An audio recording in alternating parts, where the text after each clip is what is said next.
तर मित्रांनो, मी आत्ता आलो आहे भगवंत मंदिरामध्ये. ही भगवंत मंदिराचा परिसर आहे. असा परिसर आहे बघा.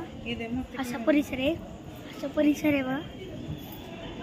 इथून असं दत्त मंदिर.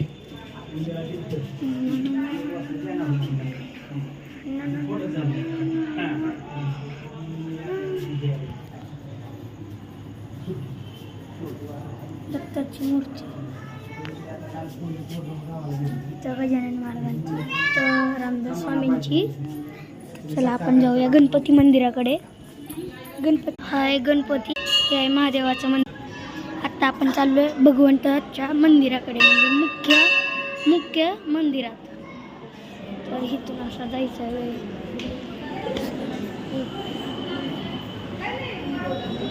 आहे, जायचं.